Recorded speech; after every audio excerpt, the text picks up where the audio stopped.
Bom, então, oficialmente, boa noite. Hoje nós estamos no nosso nono encontro de líderes na gestão de ativos e esse encontro é com Marcelo Turrini, também um encontro especial. O tema é gestão de riscos aplicada à gestão de ativos. E o Turrini é um líder nato, desde a época do metrô que eu o conheci na Compass. Ele puxou o metrô para o nível de confiabilidade que o metrô precisa e é fundamental. E depois da sua aposentadoria com 25 anos de metrô, hoje ele é uma pessoa que trabalha com consultoria em gestão de riscos aplicada à gestão de ativos, mas ele vai explicar um pouco mais aí sobre tudo isso, de uma forma prática e bem didática. Esse ciclo começou, né, para as pessoas que estão aqui pela primeira vez, com o primeiro ciclo de palestras sobre cultura e liderança na gestão de ativos, onde, durante 7 encontros, eu fiz todo um caminho, desde o momento do convencimento da alta liderança até o momento de conquistar um resultado, focando o olhar em cultura e liderança.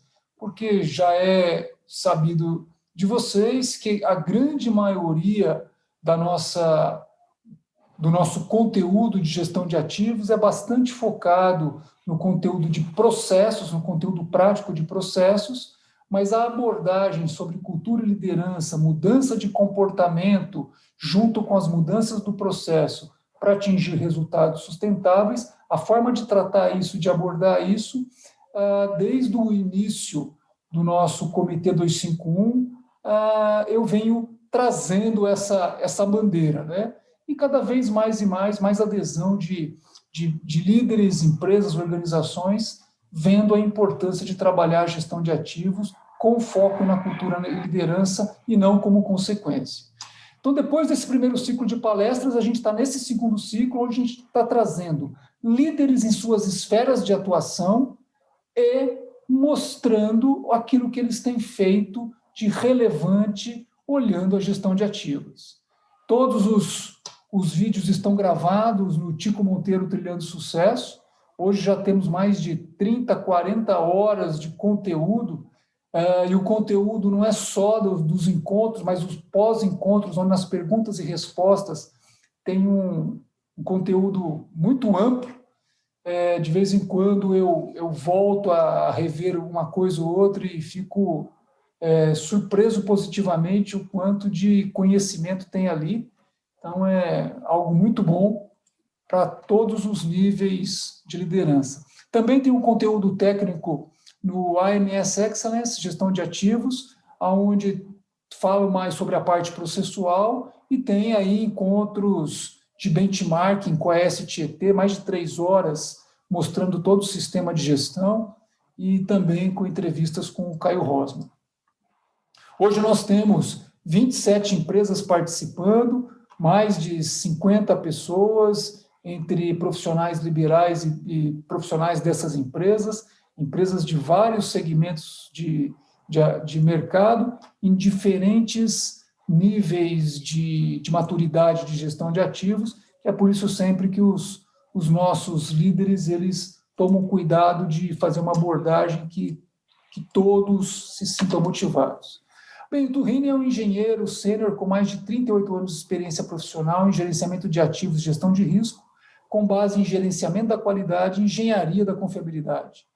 Ele atua em todas as fases do ciclo de vida do ativo: projeto, fabricação, montagem, instalação, operação, manutenção e reforma no setor siderúrgico, metalúrgico, autopeças e no transporte metropolitano de passageiros, no caso, metrô de São Paulo, 25 anos. Engenheiro mecânico e engenheiro de segurança do trabalho, pós-graduado em especialização de sistemas elétricos de transmissão e gerenciamento de projetos na Austrália. Profissional certificado em engenharia da confiabilidade, CRP, facilitador do RCM2, do RCA, do TQM, na AOTS Japão e Lean Six Sigma. Idealizador das metodologias Gestão Integrada de Ativos, GIA, e Gestão Tecnológica de Ativos aplicada no metrô de São Paulo, o GTA.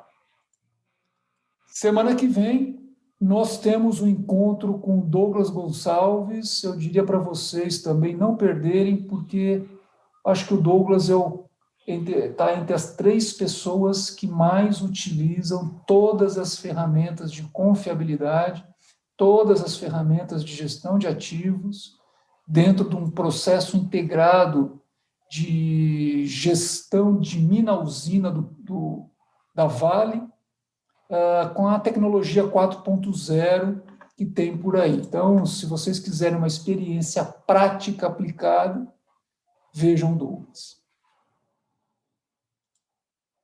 Turrini, sem mais delongas, é com você. Ok, eu queria primeiro agradecer, né, o convite do Monteiro participar e agradecer por todos que estão aqui, né, nos prestigiando e trocando aí informações. Eu pensei na seguinte estratégia para a gente abordar o tema. Eu vou compartilhar a tela para vocês, com vocês, a minha tela. E vou abrir aqui a minha apresentação. Então, o que eu pensei? Eu pensei em abordar o tema de uma forma geral, com esses 4 tópicos, né? A gestão da qualidade, começando, né, com a qualidade, TQC, TQM. Vocês vão entender por quê. A gestão de ativos versus a manutenção, a mudança de paradigma que ocorreu, né? Antigamente eu fazia gestão de manutenção, hoje eu faço gestão de ativos. E o que muda? Onde entra a engenharia de confiabilidade nessa brincadeira e onde a gestão de riscos também se incorpora todo esse quadro. A estratégia que eu pensei foi, como o Monteiro falou, né? Eu me formei em engenharia mecânica, no último ano da minha faculdade foi em 81. E eu me formei em 82, depois, logo no ano seguinte, me formei em engenheiro de segurança do trabalho e fui fazendo uma carreira. O Monteiro me conhece mais da época do metrô, mas eu tive uma história antes aí no ramo siderúrgico, principalmente. Aí eu pensei em fazer um paralelo entre tipo um roadmap, né? Como é que eu chego na atual gestão de ativos com gestão de riscos a partir dessa sequência aqui que eu mostrei para você, que eu estou mostrando, né? E que foi, na verdade, a minha carreira. Naquela época, a gente começou com TQC e TQM e aí foi seguindo. Então, eu vou fazendo a minha carreira, eu dividi em 3 grandes marcos, né, ou fases, e aí eu vou explicando a minha carreira e esses aspectos aí que eu falei, de qualidade, confiabilidade, risco e tal. Bom, então, uma empresa que eu tive uma experiência muito enriquecedora foi essa fase de siderurgia. Então, eu trabalhei nesse período de 81 a 90, eu trabalhei na siderúrgica ali perto 3 vezes. Primeiro como estagiário em 81, depois não tinha vaga para mim, eu tive que trabalhar no mercado numa outra atividade, voltei em 83 e fiquei até 90, e no meio eu dei uma saída de 2 anos, que vocês já vão ver o que eu fui fazer. O que eu queria ressaltar disso aqui? Como o Monteiro falou, eu tive duas grandes oportunidades na Alipert, que foi, primeiro, trabalhar em todo o ciclo de vida do ativo. Eu, em 81, como estagiário, fiz um cálculo de toda a chaparia, todo o desenvolvimento da fabricação de um alto forno completo. No caso, uma virada, né, de ciclo de vida, onde a gente desmontou um alto forno inteiro e reconstruiu. Eu era estagiário. Depois eu repeti isso daí quando eu estava já trabalhando na empresa, e a gente reconstruiu um forno, né, refez um forno novo, que foi, na época, foi o maior forno a carvão vegetal do Brasil e da América Latina, 300 metros cúbicos de capacidade interna. E o que eu ressalto, e assim, sempre, você fala, pô, mas qual que é a sua experiência em gestão de risco? Se você pensar em gestão de risco ocupacional, a minha carreira toda, eu tive 2 profissões nas empresas, né? Como eu sou engenheiro de segurança registrado oficialmente no CREA, e na época de 83, era início dessa profissão, né? Então, toda empresa que eu trabalhava, eles tiravam uma lasquinha, né? Tipo, pô, mas você é engenheiro de segurança, então você vai ser o presidente da CIPA, você vai desenvolver essas partes de segurança. Então, eu coloquei até essa foto, porque hoje eu também ministro treinamentos na área de engenharia de segurança, as NRs e tal. Então, foi meio que uma carreira paralela. O risco sempre veio, a preocupação com o risco sempre veio comigo, né? Toda a minha carreira. O que eu nessas atividades, eu não vou detalhar, não é muito o escopo, né? Mas tanto eu comecei na parte de oficinas, então toda a parte de fabricação, as máquinas que vieram junto com a laminação nova, importadas da França, né? Foram as primeiras mandrilhadoras no Brasil, não tinha nem mandrilhador, então a gente treinou, formou esse pessoal, e depois que eles ficaram bons, a Bardella e a Voit roubaram todos os nossos mandrilhadores, né? Então, eu trabalhei na fabricação, na reforma, nessa parte de projeto. O projeto fazia parte da área de oficinas, usinagem, caldeiraria, tudo isso. Depois, numa segunda fase, eu peguei a parte essa era a divisão, depois eu fui para o departamento, que era de utilidades. Então, tudo que era processo, aí eu fui trabalhar na produção, tudo que era processo de utilidades, seja água, energia elétrica, tratamento de água, todo gases, ar comprimido, tudo que não era fábrica de aço, fábrica de gusa e laminação, ficou para mim. No final, a gente estava com a manutenção também, a gente criou uma área que eu tinha 500 colaboradores para cobrir todas essas atividades. Então, foi onde eu aprendi muito. E aqui, eu vou sempre ressaltar a cultura. Então, na Alipert, tem a cultura da produção a qualquer custo.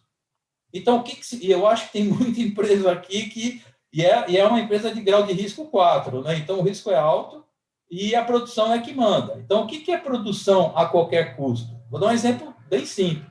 Imagina uma ponte rolante de 100 toneladas numa cearia, carregando uma panela de 60 toneladas de aço líquido, e aí quebra o acoplamento Falck, que liga o motor ao redutor de translação da ponte. Como é que eu faço numa situação dessa? Então, eu vou perder tudo, eu vou perder o aço, eu vou perder a panela, o refratário, a minha perda é muito grande. Então, a qualquer custo aqui significa o seguinte: o mecânico de precisão lá, ele vai trabalhar com maçarico, marreta e máquina de solda. E vale o cara chegar lá em cima e soldar, cortar o acoplamento Falck e soldar o eixo do motor com o redutor. Pô, mas isso aí é uma loucura, né? Como é que você faz isso? Tirou a panela, conseguiu botar para rodar, o que custa um motor e um redutor é ínfimo perto do processo. Então, muitas empresas trabalham dessa forma, a cultura da produção a qualquer custo.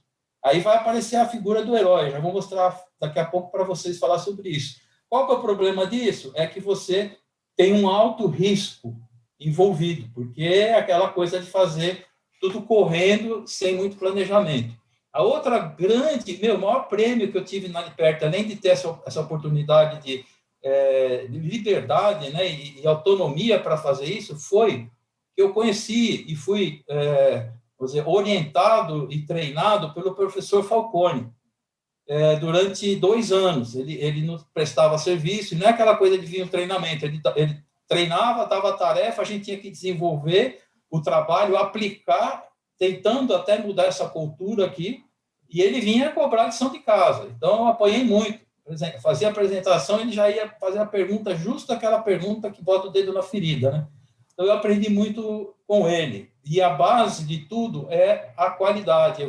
Eu vou provar isso para vocês, né? Que a gestão da qualidade, para quem quer fazer gestão de ativos, é a base. Se você não fizer isso, você não consegue fazer mais nada. Nesse meio tempo, então, de 81, quando eu terminei a faculdade, até quando houve a oportunidade de ser contratado na Alipert, eu trabalhei de 82 a 83 numa empresa de instalações hidráulicas. Então, eu era um engenheiro coordenador, tinha uma equipe de 70 colaboradores, e a gente fazia o projeto, as instalações sanitárias, mas também o projeto e a instalação de sistemas de proteção e combate a incêndio, os testes de rede de gás, de rede de incêndio, para tirar o AVCB. Então, eu assinava como responsável lá, como engenheiro de segurança, para esse tipo de atividade. Aí, quando surgiu a oportunidade na Liperto, para começar, eu já entrei como chefe de divisão das oficinas, eu falei, não, isso é meu sonho, desculpa, né, vou sair da instalação hidráulica e entrei naquilo que era a minha paixão, né, aquilo que eu queria estar trabalhando, mesmo com engenheiro mecânico, em uma empresa de porte. E, no meio dessa brincadeira aqui, teve 2 anos, o ano de 86 e o ano de 87, que eu trabalhei na Sestari. Eu fui lá, fui convidado como gerente de produção, e hoje a Sestari foi comprada pela WEG, né? E o que eu apliquei lá? Qual a cultura da Sestari? A cultura da qualidade, da produção, mas em cima da qualidade. Então, lá eu tive a oportunidade de aplicar Lean, eu tive a oportunidade de pegar, por exemplo, uma peça, um eixo com a engrenagem, né, o sem fim, ele rodava 22 quilômetros dentro de uma fábrica. Isso é absurdo, né? Desde a matéria-prima até a hora que ele estava instalado lá dentro do redutor. Então, a gente começou a aplicar células de produção, produção enxuta, nós começamos a aplicar controle estatístico de processos. Naquela época, a Sestari, ela também tinha uma linha de autopeças. E aí, junto com a General Motors, aliás, uma questão de sobrevivência na época. Nós temos um trabalho junto com a GM, vínhamos aqui, a Sestari no interior, né? A gente viajava num grupo, e eu, como gerente, liderava esse projeto. A gente vinha fazer treinamento aqui no Senai, lá de São Caetano, treinar todo o pessoal, implementamos na linha de produção, e com o resultado nós conseguimos manter o fornecimento e garantir o fornecimento das principalmente cremalheiras, engrenagens, que a gente fornecia para a General Motors e as outras montadoras. Eu tive a oportunidade... Oi, perdão? Por favor, calibra que você tem meia hora, tá? Para a gente conseguir terminar no... Aí nós tínhamos aí implantação de CNC, né, e centro de usinagem. Bom, o que eu aprendi lá que eu quero compartilhar com vocês? Conceito de gestão. Se a gente vai falar de gestão de ativos, a gente tem que saber o conceito de gestão. Eu não quero ensinar nada para ninguém, mas só relembrando, porque isso aqui é importante, né? Então, o que é fazer gestão? Gerir é prover resultados, perseguir metas, resolver problemas e promover mudanças. Isso aqui é o Falcone falando. Sistemas de gestão são partes interligadas para melhorar constantemente os resultados da empresa. E aí eu vou ter gerenciamento pelas diretrizes, da rotina, dos ativos, de riscos e de mudanças. O que é importante? Para fazer gestão, eu preciso de um método, gente. Sempre eu vou precisar, eu tentar achar aqui o meu apontador, eu preciso ter método e eu preciso ter os processos para conseguir fazer gestão. Lógico, eu tenho que ter metas, então fazer o desdobramento do planejamento estratégico, eu preciso ter indicadores para medir, preciso ter métricas, porque quem não mede não faz gestão. Isso tudo você já sabe de cor, tá, gente? Só estou lembrando. E tem que ter um método, que é um conjunto de procedimentos, de processos para garantir o resultado. Bom, resgatando, agora desenterrei lá, hein, gente? Hoje, todo mundo fala em ciclo PDCA, ciclo de melhoria contínua. Todo mundo deveria, né? Isso aqui eu não ouço tanto, mas é o método de análise e solução de problemas, do MASP, tá? Da onde vem o ciclo? Eles chamam de ciclo de Deming. Na verdade, o Deming não foi o idealizador do PDCA, foi esse Walter Sheward, que criou o CEP também. E ele criou isso na década de 20. Significa, gente, hoje, qualquer treinamento, mesmo de CIPA, hoje, a gente já fala de PDCA. Nós estamos falando de uma ferramenta, de uma coisa de 100 anos atrás. Ela ficou conhecida como ciclo do Deming porque ele introduziu no Japão no pós-guerra. Então, e aí daria uns 70 anos, né, que isso aí já foi implementado no mercado e é consagrado. Mas aí eu pergunto para vocês, todo mundo conhece o que é PDCA, todo mundo sabe, decore salteado, então por que não faz direito? Por que a gente não faz direito? O que eu estou falando? As pessoas querem ir diretamente para a solução e saltam a fase de planejamento. Então, o modelo idealizado, no PDCA, você tem que investir bastante no planejamento. Essa aqui é a fase mais importante e mais crítica. O que eu vejo? Direto, é só isso aqui, ó. é um do maior, enorme, já sai fazendo, vou meter nas mãos, pé pelas mãos, e o A aqui não é o A de action, ou de padronização, ou de planejar uma nova melhoria. É o A de apaga incêndio. Então, apaga incêndio e não tem tempo para pensar em mais nada. E aí entra aquela cultura do herói. Pô, você fala, Marcelo, isso aí já faz 50 anos que a gente sabe, né? Mas a gente continua fazendo errado. Tem até aquela musiquinha, né? A lição nós sabemos de cor, só nos falta aprender. Pô, e essa abelha aqui? O que tem essa abelha a ver com isso aí? A cultura, o maior problema é a cultura do herói, aquele cara que chega para resolver o problema, e o perfil abelha. Pelo amor de Deus, gente, ninguém adote o perfil abelha. O perfil abelha é aquela coisa que ou ele está voando, ou ele está fazendo cera, ou ele está ferrando alguém. Tá? E aí ele aparece lá como herói na hora H. Quem faz planejamento conhece a ferramenta 5Ws e 2Hs, ou quantos Hs vocês quiserem. Tomar uma aguinha aqui. O que é importantíssimo ressaltar aqui, que eu quero ressaltar? Antes de saber o que eu quero, eu tenho que saber o porquê. Essas duas coisas têm que estar respondidas juntos. Se eu não souber dizer porquê, eu vou atacar o efeito, não vou atacar a causa. Isso é por isso que a gente não está aplicando corretamente. Você já sai fazendo a solução, você nem conhece o problema, você nem identificou o problema. Então, vem aquela pergunta fatal. Por quê? Se você não tiver o porquê e o quanto eu vou... Aqui não é o custo só da implantação, é o quanto eu vou retornar. Isso, na hora da análise do risco, na hora de gestão de ativos, é o ponto-chave.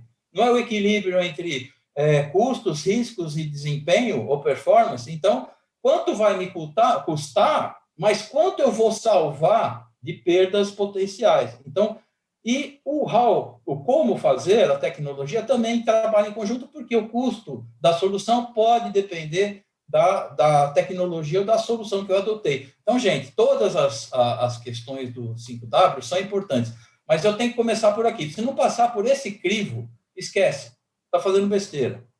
Só para provar o que eu estou falando, se você pegar todos os ciclos, o PDCA, olha o de Mike, até a parte do planejamento, olha a 3, olha o 8D, tudo isso aqui é planejamento, tem que ser mais planejamento. Então, por que a gente faz isso?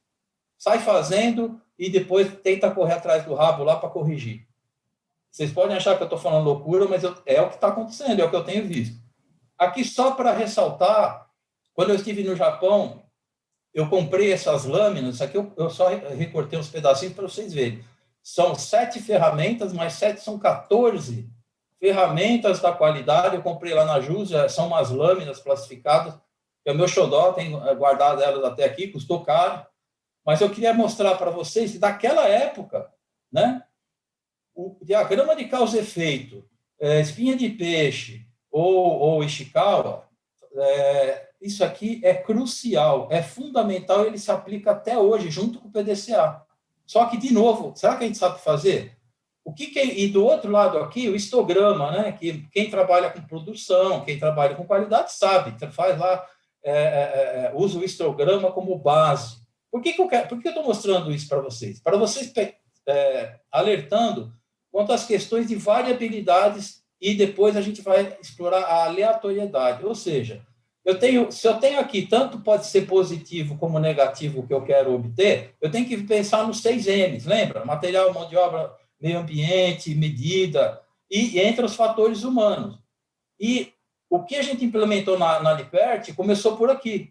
E qual é o resultado? Que foi o que eu saí da Lippert aplicando e o que eu entrei no metrô de São Paulo aplicando. Desenvolver padrão de sistema, padrão de processo e padrão operacional. Isso é a base da qualidade que vai me ajudar depois a ter uma certificação ISO 9001.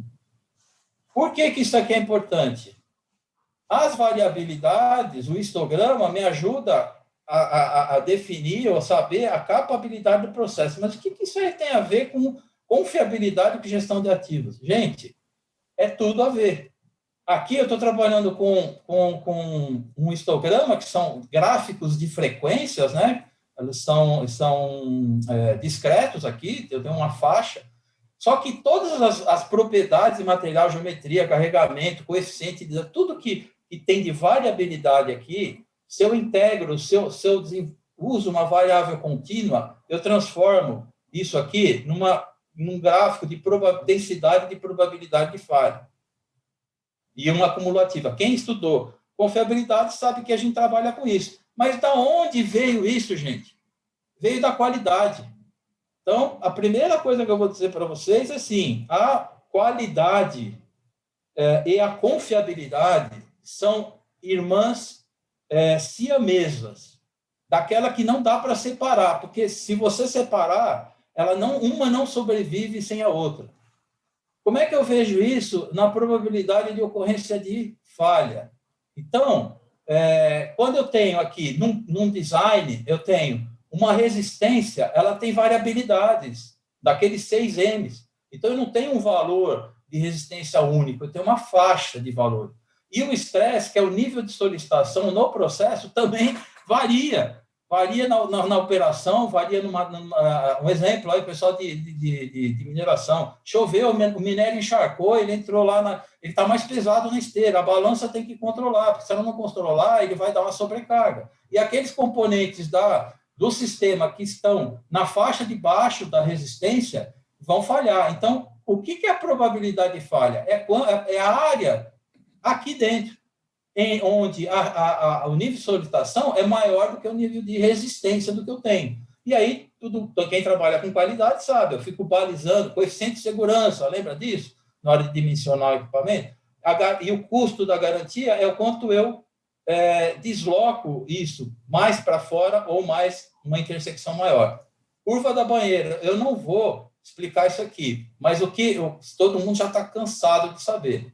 Mas o que está relacionado à mortalidade infantil é fácil de tratar. Eu vejo que as pessoas até investem no projeto, fazem um FIMEA de projeto, eles investem nisso.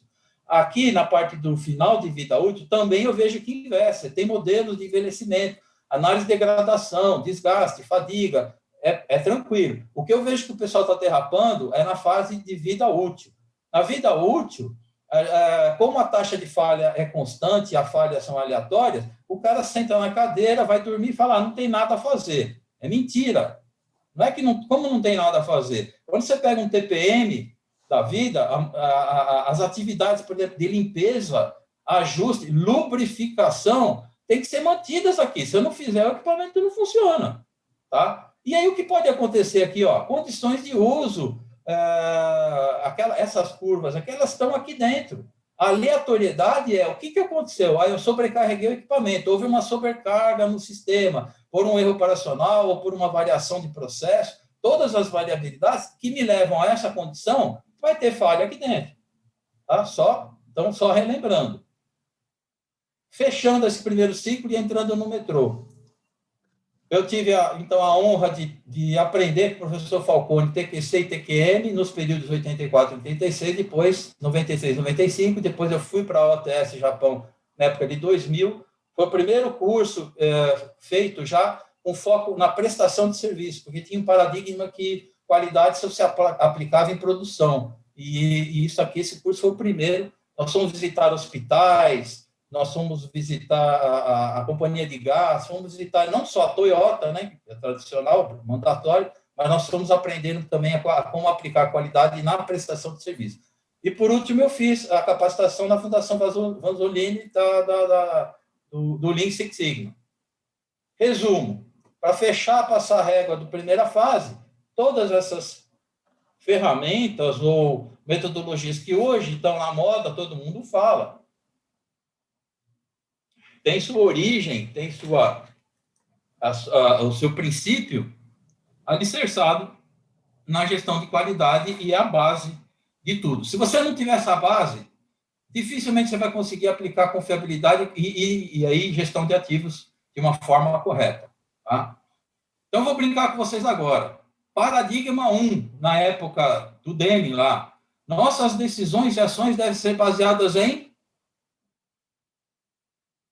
fatos e dados, lembram disso? Sem dados, você é apenas mais uma pessoa com uma opinião. E informação é o quê? É poder. Quer dizer, se eu tiver informação, se eu conseguir transformar esses dados em informação, eu tenho poder, eu estou bonito. Eu vou passar rápido, porque tem coisas que eu quero mostrar com mais detalhe lá para frente, dados, eu transformo em informação. Então, fatos e dados, na verdade, o que eu preciso é de informação. Como é que eu faço essa transformação aqui, ó? Eu tenho que organizar e tratar dados. Até pouco tempo atrás, isso aí já era o suficiente. Hoje, eu quero conhecimento. Pô, mas como é que eu transformo informação em conhecimento? Através da análise dessa informação, identificando comportamentos. Então, você pega a análise de dados de vida, da confiabilidade, a indústria 4.0, a inteligência artificial, digital twin, é tudo o quê? É transformar essa informação num conhecimento. E aí resolveu o problema? Não.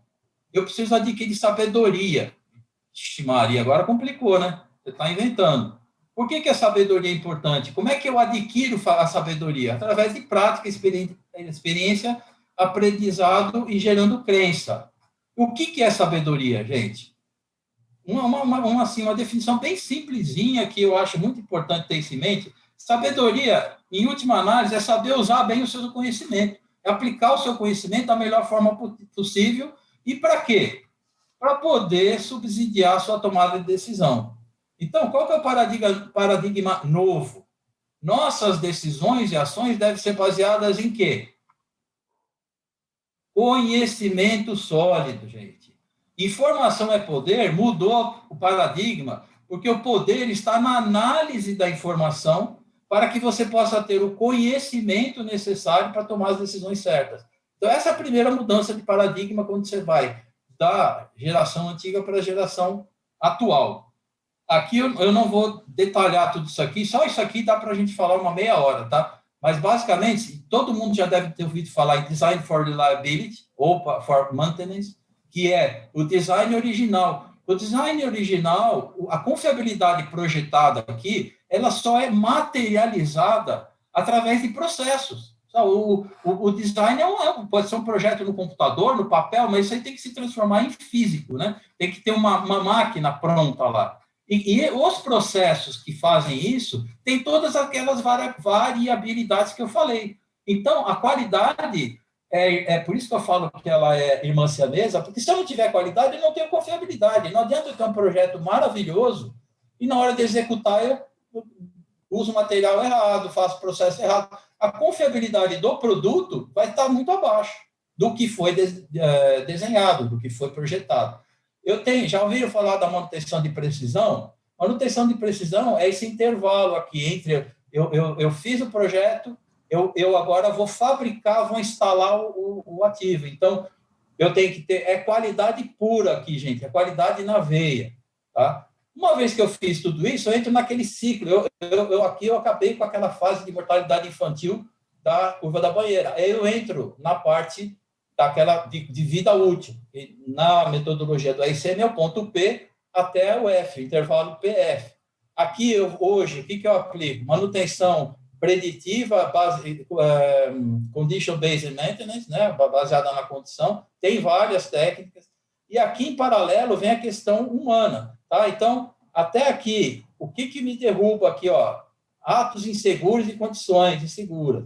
Se eu passo dessa fase, a fase seguinte é aquela fase que a gente já estava acostumado a trabalhar, onde eu faço a manutenção preventiva. O que eu tento fazer? Na hora que aqui não parou, é aquela discussão entre defeito e falha funcional. Aqui o equipamento ainda não parou, mas ele já não está performando da forma que eu desejo. Então, para mim, ele está em falha. Eu vou fazer uma preventiva para trazer ele de volta. E a corretiva, que é deixar rodar até falhar, desde que você não machuque, nem mate ninguém, nem tenha uma perda do ativo lá, uma fatalidade, tá? Aqui é o quente, gente. Aqui é a mudança de paradigma entre gestão da manutenção e gestão de ativos. A gestão da manutenção, ela é essa curva verde aqui. O que era isso aqui? O gestor de manutenção, o gerente de manutenção, ele queria tratar aquele loving care com o equipamento dele. Eu quero o melhor para o equipamento, não interessa o resto. Tá? Então, hoje, isso daí não existe mais. Se você fizer isso, você perde a sua competitividade e a sua empresa vai para o buraco. Hoje, você aplica a gestão de ativos. O que é a gestão de ativos e o risco vai estar aqui? É engenharia de confiabilidade. Eu vou provar isso aí para vocês com detalhes, uns slides à frente. É onde eu consigo, só faço qualquer ação, qualquer processo no meu ativo tem que estar alinhado com o planejamento estratégico da empresa e tem que agregar valor. Se não agrega valor para o processo, para a empresa, só agrega valor para o equipamento ficar bonitinho, lindo e maravilhoso, eu estou fora, estou jogando dinheiro fora e estou perdendo competitividade. Imagina, então, o recurso, ele é a área debaixo dessa curva. Então, imagina o custo que eu tenho aqui debaixo dessa curva vermelha, a hora que eu comparo esse custo com essa curva verde. Olha a área aqui enorme. E onde isso aqui aparece? Isso aqui aparece claramente quando você faz uma análise de investimento, um fluxo de caixa. A verdade, essa curva que está aqui, eu teria que rebater ela aqui para baixo. É o quanto vai me custar. E em cima é o quanto eu vou faturar. Eu tenho que fazer aquela matemática, né? Calcular, trazer tudo isso aqui na base de um tempo, valor presente líquido, por exemplo, comparar se vai me dar lucro ou não e comparar com a taxa, por exemplo, WACC, que é a taxa interna de retorno, para saber se vale a pena ou não. E se eu estou fazendo uma boa gestão. Se eu não tiver nem pagando a taxa de atratividade mínima, o investidor vai preferir colocar o dinheiro numa outra aplicação ao invés de investir na tua empresa. Segunda fase, então, experiência profissional no metrô de São Paulo. Foi de 91 a 2015. Em 2015 eu me aposentei, fiquei um tempo na Austrália e aí vai ser a terceira fase. Manutenção de via permanente durante praticamente 10 anos e depois engenharia de manutenção os últimos 15 anos. Também aqui, participei de umas 4, 5 gestões de CIPA, fui presidente da CIPA Linha, fui presidente da CIPA Pátio Itaquera. Aqui, olha a cultura do metrô, cultura da segurança, aversão ao risco e padronização. Eu comecei implantando PPS, PP, escrevendo no campo, o pessoal lá que executava atividade, antes de eu ir para a engenharia. E a gente conseguiu a certificação ISO. Por que o metrô, essa é a empresa mais deliciosa de trabalhar o metrô, cara? Porque a cultura de segurança já está intrínseca nas pessoas. Por que está intrínseca? Porque ela veio da origem já, na implantação, usando como referência a aeronáutica, e depois, por quê? A família metroviária utiliza o sistema. Então, assim, existem várias motivações para a aversão do risco, mas você tem já uma cultura de aversão ao risco, e você tem padronização, preocupação com isso daqui, e você tem a sua família andando no sistema, você não aceita risco. Tá? Bem simples a explicação. Aqui são algumas fotos da época que a gente treinou, né, o nosso grupo desenvolveu lá o projeto GIA, Gestão Integrada de Ativos, que eu já vou mostrar um pouco mais isso aqui em detalhe, motivo de orgulho do metrô e nosso, e eu vou até dizer para vocês por quê, né? Eu fiquei muito feliz quando eu vi a ISO 55001, porque a gente descobriu ela, aqui eu estou falando em 2007, 2008, a gente descobriu ela sem saber, ela não existia, né? Ela foi existir em 2017, se eu não me engano, né? 2014. E tinha a PAS 55, mas ela estava em desenvolvimento na época que a gente estava desenvolvendo isso aqui, e a gente nem conhecia. Então, a gente, ou por sorte, ou por, sei lá, muito trabalho, muito esforço, a gente acabou desenhando a base de uma gestão de ativos aqui. Depois, a gente foi atropelado pela modernização da frota, porque a gente estava aqui mergulhado nesse projeto e teve a questão da modernização, precisava modernizar. Por que a gente aproveitou os trens e modernizou? Isso é meio polêmico, mas se você pensar na parte estrutural, a concepção estrutural dos trens, ele foi todo construído em aço inox e com cálculo de fadiga infinita. Então, a estrutura toda dele é para durar a vida inteira. Então, vamos modernizar, né? Vamos trocar lá o motor, o sistema de sinalização, controle, e vamos aproveitar. Só que a modificação foi muito radical. A gente, por exemplo, cortou o teto. Imagina você pegar o seu carro, cortar o teto dele quase que inteiro para instalar um sistema de ar-condicionado em cima dele que pesa 100 quilos. No caso do trem, o salão teve 2 cortes grandes, onde foi instalado uma máquina de 1 tonelada. Além dele perder rigidez estrutural porque eu cortei, eu joguei 1 tonelada em cima dele. Então, como é que a gente foi enfrentar isso daí? Fase do metrô. O que a gente teve de formação? Teve toda a formação do RCM na época pela SQL, né, pela ala, com o Denis, aí, o Kleber Siqueira, mais os outros consultores que nos ajudaram. Teve o Cláudio Spanor, Compass, a Realisoft do Brasil, na época que eu consegui a certificação em 2012, mas já estava desde 2005 fazendo treinamentos e aplicando e aprendendo. A análise de causa raiz e a parte estrutural, aqui com o professor Avelino, que é meu parceiro também aí de trabalho, tá?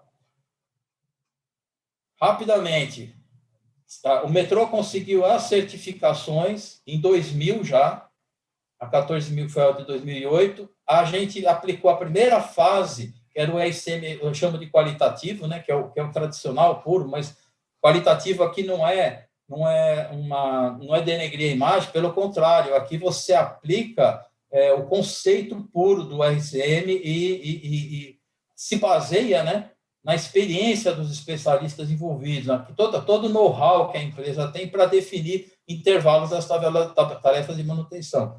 Tem aqui um artigo na revista do Instituto de Engenharia, para quem quiser ver. Vamos ver se ele vai aparecer aqui. Não apareceu, depois eu mostro para vocês. Onde tem uma tabela, apareceu. Esse artigo está disponível, tá? Ele foi publicado nos 40 anos do metrô.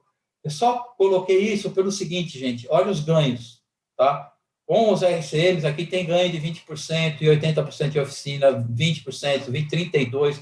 Foram os ganhos, 49%, foram os ganhos obtidos com a aplicação do RCM. Cuidado, RCM é para garantir a função que os equipamentos, que os ativos desempenhem a função para o qual que é requerida deles, para o motivo pelo qual eles foram comprados e instalados na empresa. RCM não é para fazer redução de custo, RCM não é para outra finalidade que não garantir a a manutenção da atividade, das funções do ativo.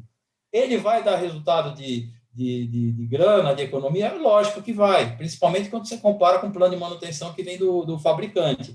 Mas o objetivo dele é garantir que o ativo cumpra a função dele. E aí, dentro de um contexto operacional, dentro da definição de confiabilidade.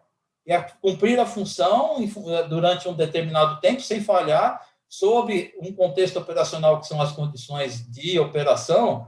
E vai aparecer o Igor Bari aqui.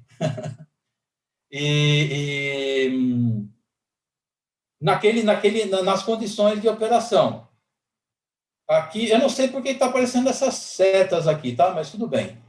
O GIA, o nosso projeto, o GIA, como é que nós concebemos? Nós já tínhamos feito RCM, certo? E aí a gente ia começar a comprar equipamentos novos.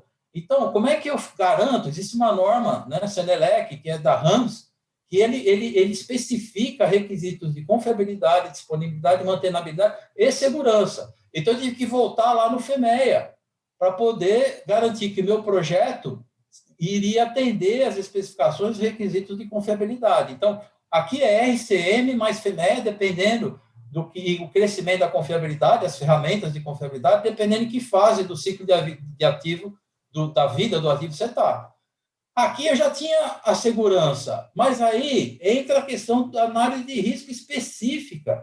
Aqui eu identificava modos de falha que podiam afetar a segurança, aqui eu ia direto na veia. O que tem de risco e os critérios de aceitação, o que eu considero aceitável, o que eu não considero não aceitável. Aqui a gente chamava de engenharia de confiabilidade.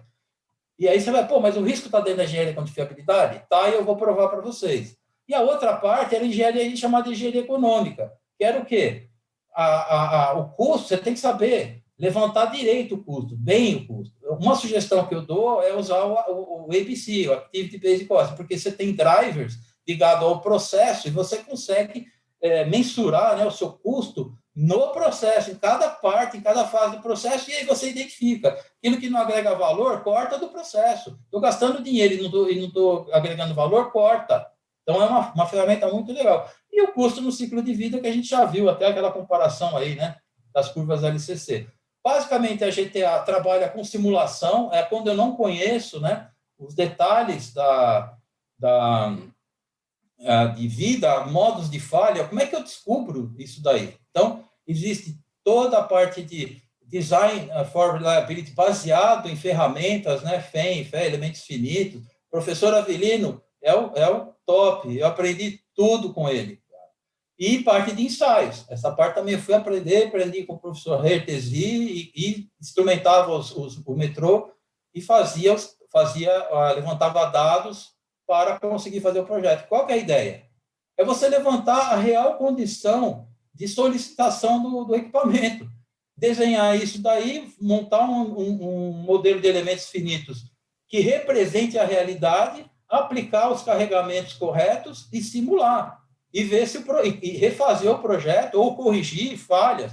E aí a gente inventou muita coisa, cara. Isso aqui é uma célula de carga que é o pino que fixa o engate da Voith, os novos engates da Voith, que foram homologados no Brasil por esse trabalho nosso. Eles não conseguiram homologar na Europa porque quebrava. Você não conseguia aplicar numa máquina de ensaio de laboratório 80 toneladas. A gente pegou o desenho da Voith, fabricou o pino e instrumentou ele, transformou ele numa célula de carga. E aí, o que nós fizemos? Carregamos o trem e fizemos uma colisão entre um trem e o outro. Um trem parado, o outro em movimento, variando até 9, 10 km por hora e dar-lhe uma paulada. Nós chegamos aos 80 toneladas e conseguimos validar o modelo de cálculo da Voith, que é o engate vendido no mundo todo hoje, atualmente. Tá? Qual foi? Esse aqui é o trabalho do professor Avelino, para a gente solucionar um problema aqui de trinca, fazia parte das modernizações. Isso aqui foi feito, todo esse processo de modelagem, foi construído um protótipo, ensaiamos 3 milhões de ciclos no IPT e conseguimos um resultado, que eu falo é muito sorte de todo mundo, mas principalmente do professor Avelino e equipe. Conseguimos uma diferença de 4,73% entre o físico e o modelo. Gente, isso aqui é loucura. Quem trabalha no ramo sabe. Conseguir menos que 5% de diferença entre o modelo e a realidade não é para cara fraco, não. Tá? Aí chegamos nos 55 mil. O que eu quero falar? 2014, 7 elementos, 27 requisitos, e aí apareceu o seguinte, no item 6.1, ações para lidar com os riscos e oportunidade. Opa! Oportunidade é positivo, né? Então, riscos e oportunidades para o sistema de gestão de ativos. E destaque para a gestão da mudança. E eu vou mostrar, vocês vão entender o porquê. Então, aqui, o cara, quando fez isso aí, matou a pau, gente. Isso aqui salvou a pátria. Que a organização deve assegurar os seus riscos relacionados aos ativos, papapá. Só que o que ele está falando, segue a ISO 31000. A hora que ele fez isso, eu quero crer que os caras sabiam o que estava fazendo, é lógico, né? Eles mataram a pau. Hoje, quem fala que aplicar gestão de ativos, a confiabilidade é uma opção, está falando besteira. Fazer gestão de ativos hoje tem que ter qualidade e tem que ter confiabilidade, porque uma vem junto com a outra. Se você não fizer isso, você está fazendo errado. E está mandatório. Não está explícito. Não está, mas está implícito e eu vou mostrar para vocês e vou provar para vocês. Então, só para lembrar, o risco ele está associado à incerteza. Gente, o que é incerteza? Lembra daquele primeiro slide que eu falava de variabilidades, aleatoriedade, questões humanas? Isso é o que gera incerteza nos processos. Tá? Ele fala de efeito, que é o desvio, e fala que o risco... Tá, mas como é que eu consigo entender um risco? O risco ele é expresso em termos de fontes de risco, quer dizer, qual é o potencial para causar dano ou perda que eu tenho na minha atividade. Notícia, você goste ou não, tudo tem risco envolvido.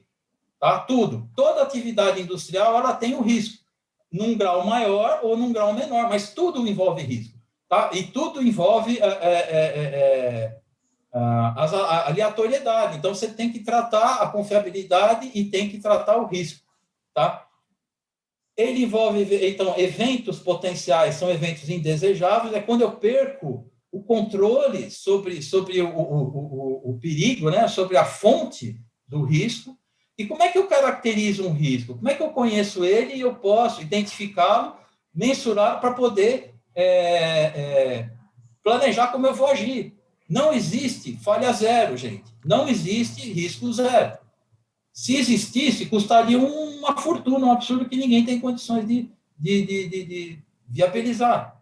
Então, você tem que aprender a conviver com a falha, sem perder a função crítica, você tem que aprender a conviver com o risco dentro de um valor aceitável. E como é que eu encontro isso? Através das consequências de quando ocorre esse evento e da probabilidade dele ocorrer. Agora chegou no ponto que eu queria. Esses riscos amarelos aqui, gente, eu nem sei de onde que é, viu? Mas não sei se está aparecendo para vocês. São dos cometas lunáticos, fica tranquilo. Tá. Risco. A que a gente acabou de ver. Para eu definir um risco, eu tenho que conhecer um cenário. Por que o cenário, Marcelo? Mesma atividade, por exemplo. 3 minutos, hein, cara? Tá, vou tentar. O cenário, qual que é o cenário? Estou falando do celular. Estou falando do celular dirigindo, é um cenário. Estou falando do celular sentado na sala da minha casa, é outro. E eu defino, como é que eu defino ele? Depende da literatura, vai falar frequência e a severidade, probabilidade de consequência, chance ou impacto. Tá, como é que isso entra na gestão de ativos? Eu tenho que balancear risco, desempenho e custo? Então, o risco, esse lado esquerdo aqui, que é frequência, probabilidade ou chance, é o desempenho. Tá? Então, eu tenho um indicador lá de efetividade do equipamento que eu tenho que garantir que ele está disponível, operando com qualidade na produção tal. É aqui. E o que eu faço? O que acontece de errado? Se ele falhar, eu tenho que saber a probabilidade dele falhar, ele vai me impactar. Vai impactar onde? No custo. Eu tenho aqueles drivers de custo. Como é que eu descubro isso? A probabilidade da falha. Ela pode ser qualitativa ou pode fazer uma análise de dados, com dados, que é o que a gente quer, né, com a engenharia da confiabilidade, para determinar essa probabilidade em termos de valores, não só é alta, baixa, tal. E do lado de cá, eu quero transformar a métrica e referência para tudo isso vai ser custo, tem que transformar em dinheiro. Então, a consequência de uma falha tem que ver quanto ela vai me custar. E aí, como é que eu trabalho? Eu aplico, por exemplo, tá, FMEA e RCM, para analisar como esse cara falha, o efeito e a consequência, sempre vai estar relacionado à segurança, meio ambiente, operacional, reputação da empresa e por aí vai. Isso daí representa um custo. Para cada falha, quanto custa essa falha? Quanto vai me custar isso aí? Quanto eu vou perder, né? Lembra do slide lá do 5W? É aqui, é agora que vai pegar. Aí eu vou analisar a causa, o mecanismo da falha, usando uma árvore de falha, uma análise causa-raiz, para definir o quê? Controles. Esses controles podem ser de prevenção, para não deixar acontecer o evento, ou pode ser de mitigação, depois que ele aconteceu, para minimizar as consequências. Aí que eu vou definir estratégias de manutenção que podem incluir reprojeto. Então, aqui é o erro, pessoal, que não conhece direito o RCM, né? RCM não é para fazer plano de manutenção. RCM é para definir estratégias de manutenção que pode incluir reprojeto. Como é que está isso? Está na 7ª questão do RCM. Vai estudar lá que você vai ver. E quanto custa essa solução, essa estratégia? Quanto vai custar para eu eliminar no reprojeto, prevenir ou mitigar a falha? Aí vem a brincadeira do risco. Aqui eu não estou falando de confiabilidade. Aqui eu estou falando de custo. Onde entra o risco nessa? Mas os dois não estão aqui, ó. O risco não é a frequência, o evento. Olha como está tudo amarrado, gente. Tem um negócio chamado ALARP, que é o critério de tão baixo quanto razoavelmente possível eu levar o meu risco, tá? E eu vou tomar decisão em cima disso. Então, a minha relação custo-benefício da prevenção, da mitigação, da eliminação, e o meu apetite ou aversão ao risco, quais são os limites que eu aceito, é o que vai definir. Se você entendeu isso aí, você já entendeu 80% da gestão de ativos, incluindo risco, confiabilidade e todos os parâmetros, tá?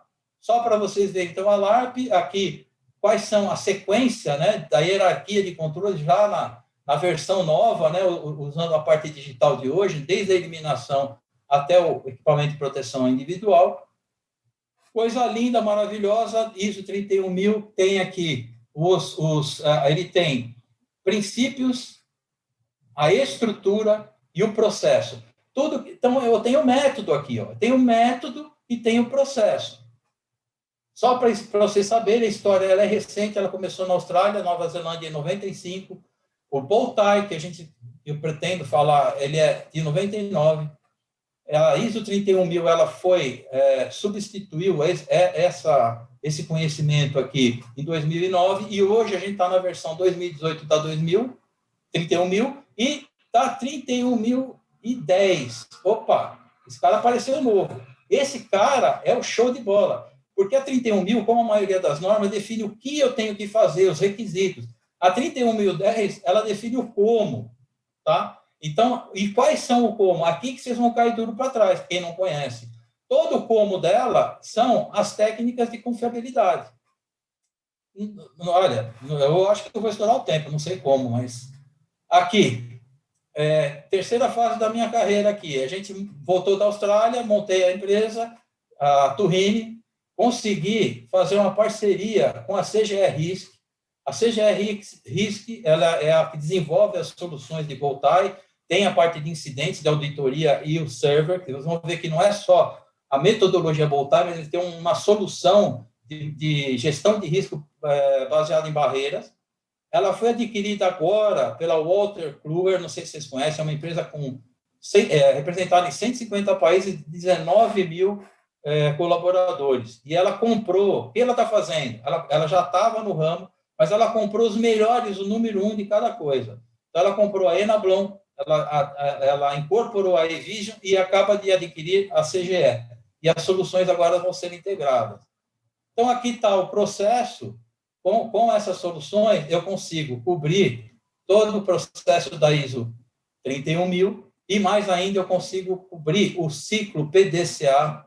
Então, ela não é só uma ferramenta de uma das fases, que a metodologia é só para analisar, identificar o risco, mas eu consigo fazer todo o processo. Tá?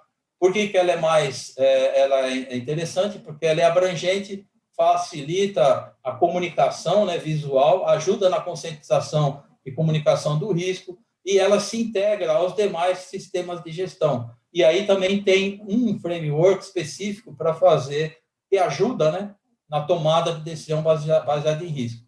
Por que a norma é show de bola, gente? Essa é a 31000. A 31000, ela pega o processo da 31 e faz, aqui que eu quero matar pau. Aqui mata a pau, tá? Ela pega a 31000 e fala, olha, para fazer o B1, tem essas ferramentas, brainstorm e tal. Pô, se você começar a olhar essas ferramentas, ele já faz uma tabela, que a norma é o como, eu falei para vocês, né? Olha o que a norma fez, cara. Ela pegou cada etapa, a identificação do risco, a análise do risco, definir consequência, a probabilidade, nível de risco, variação de risco. Todas as fases do processo, ele elencou as técnicas ou as ferramentas. Ah, meu Deus do céu. Aí matou a pau. É CQD, como eu queria demonstrar, tá? Então, eu pego aqui. Quais são as ferramentas que estão aqui, ó? Tem o Voltaire, mas tem... Veja aqui, ó. Árvore de eventos. Nossa, a FEMEA está aqui dentro. Então, o FEMECA que está aqui dentro. A FTA está aqui dentro. O RCM está aqui dentro. Está aqui, ó. Reliability. Gente, vocês realizaram? Quer dizer que a norma de gestão de riscos define um processo e define as técnicas para fazer, que são todas técnicas de confiabilidade. Então, aqui é o seguinte, gestão, eu falei das irmãs siamesas, aqui eu estou falando da irmã gêmea, tá? O gestão de riscos e confiabilidade são irmãs, estão juntas e misturadas, porque a forma de fazer a gestão de risco é a engenharia de confiabilidade, que é irmã siamesa da qualidade. Então, gente, se você não pensar em controle de qualidade, gestão de risco com a confiabilidade aplicada, você não atende nem a norma e você, na prática, né, o que é o mais importante, você não faz gestão. Aqui é o exemplo, né, para entender um pouco mais o Voltaire, que vem da teoria. Ele é uma mistura da árvore de falha com árvore de eventos, mais... Você consegue mais finalizar em um minuto, cara, para a gente deixar a pergunta para as pessoas, sim. Por favor? Tá. Mais a parte de queijo suíço, barreiras. Gente, eu acho que eu vou precisar de um outro dia para mostrar para vocês, para quem estiver interessado. A importância e qual a minha motivação para fazer gestão de risco, tá? A minha motivação para fazer gestão de risco pode ser uma motivação em cima de acidentes. Aqui eu só queria ressaltar o caso da Boeing, que é um caso da importância da gestão da mudança, porque eles mudaram o projeto, junto com um erro fatal que todo mundo acaba cometendo, eu vejo nas empresas, que é não dar importância para o dispositivo de proteção. Um dispositivo de proteção, ele falha de duas formas. Todo mundo pensa só na falha dele não atuar quando devia atuar. Mas tem a outra falha, que é ele atuar na hora que ele não devia. Então, se um sensor que comanda um sistema de anti-stall do avião, ele falha, e o pessoal que vai operar não está treinado e não sabe como desativar isso aí, ele vai jogar o bico do avião para baixo e vai matar todo mundo. Resumindo, bem rápido. Então, aplicação em gestão de processo, Boltai, Dali Boltai. Ele integra com o sistema, não o Boltai tradicional, a solução da CGE. Ele integra com as partes, integra. Eu tenho uma barreira lá, eu tenho o sistema e chego até as partes. Hoje, eu atualizo a saúde da barreira, eu preciso de uma inspeção, um resultado de uma tarefa de busca de falha ou de um autodiagnóstico do sensor. Mas isso aqui, a ideia que vai ser desenvolvida pela Walter Klumbers é passar a ser online, em real time. O pessoal perguntou como é que faz. Eu já estou respondendo algumas perguntas, Monteiro. Como é que eu aplico? Reni, mas como é que eu aplico o ocupacional? Nosso... Então, vocês sabem que mudou a lei. Em março de 2021, quem não tiver adequado, acabou o PPRA. Agora é gestão de risco, você tem que ter um PGR. Não é mais riscos físicos, químicos, biológicos. Tem que entrar ergonomia, tem que entrar acidentes aqui no planejamento. Então, mudou. Tem, Dali Boltai. Rapidinho. O que é nova? Olha isso aqui, gente. Isso aqui é uma nova feature que foi lançada agora, menos de uma semana. E que é isso aqui que você está vendo? Eu estou vendo o quê? Um bonequinho, onde ele tem o corpo do cara, e a partir do corpo do cara eu abro o Boltai. Isso dá para fazer para tudo. Para ocupacional, para operacional. Imagina eu ter uma máquina e eu ponho os pontos críticos onde pode ocorrer uma falha que afeta segurança, e eu abro o Boltai para cada um desses. Vocês acham que aquele tradicional mapa de risco que a gente usa nas empresas vai continuar sendo o mesmo depois disso aqui? Eu duvido. Então, eu também posso pensar aqui em Enterprise Risk Management. Então, tem o modelo COSO, 3 linhas de barreira. Eu tenho governança, risco, compliance, e tenho hoje, que todo mundo está falando, do ESG. Se eu não tiver isso aqui, eu perco capacidade de atrair mercado. O que eu queria ressaltar aqui? Segurança cibernética e a LGPD, que já entrou em vigor. Aqui é um exemplo da Johnson, né, onde ele colocou. Isso aqui é é bem atualizado, uma pesquisa 2019-2020 global. Dali de novo, Boltai. Motivação cyber, eu ia mostrar para vocês, eu tenho até vídeo, o que aconteceu, casos reais. Não sei se vocês conhecem a Stuxnet, é um vírus que foi produzido para atacar especificamente o CLP da Siemens. E houve um caso no Irã em 2010. Aqui no Brasil, eu estou preocupado, porque eu acho que, tirando o banco, né, que leva muito isso a sério, essa última avaliação aqui, acho que o brasileiro ainda não acordou, acha que não tem terrorismo no Brasil. Ele acordou para roubo de dinheiro, de informação, mas a parte de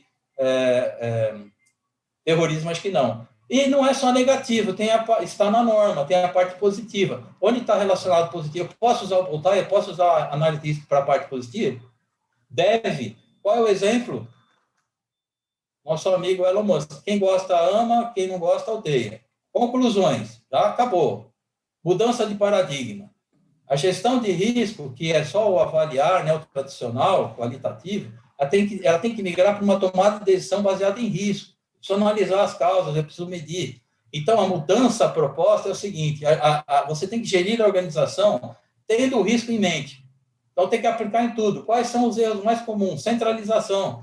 As empresas acham que vou abrir o departamento, a gerência de gestão de risco ligado à presidência. Cara, isso não funciona, porque você tem o assunto é muito amplo, ele tem que estar presente em cada processo, ele tem que permear a cultura da empresa, ele tem que aprender, ele tem que entrar na cultura das pessoas que tem que tomar decisões para tudo, sempre tendo o risco em mente, que não é só produção nem custo, é o risco também, e eles estão interligados.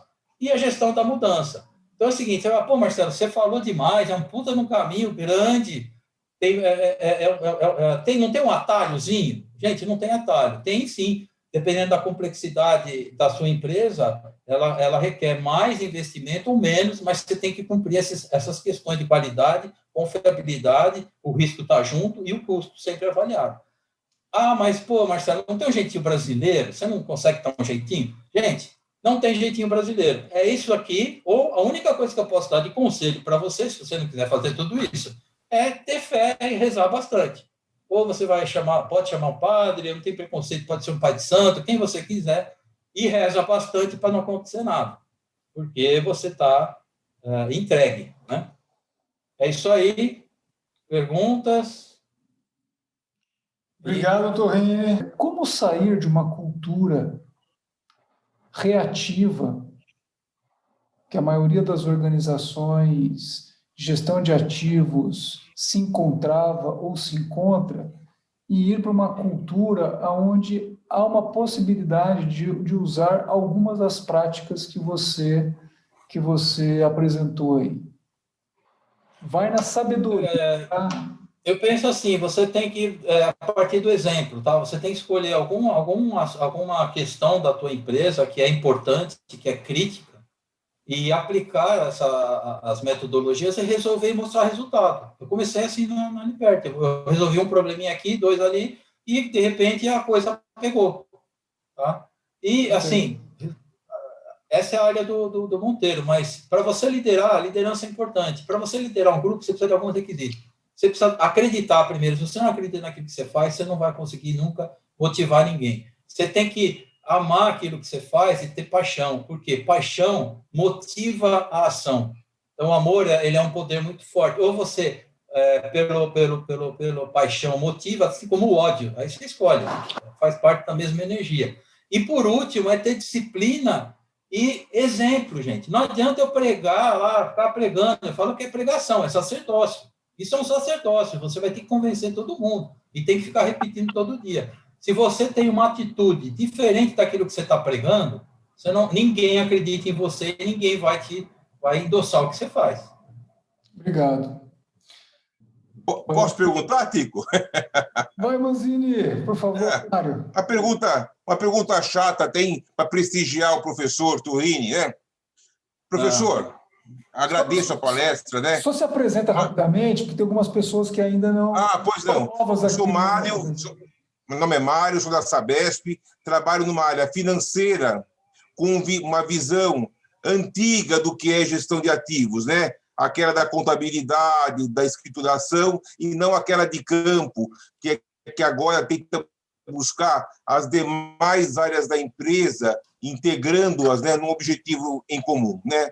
Mas, fazendo esse gancho, professor, a questão é a seguinte: o senhor falou aqui, eu tenho profissionais que dominam aquelas ferramentas, eu tenho as próprias ferramentas que estão aí à disposição para qualquer empresa e qualquer profissional com aquela aplicação.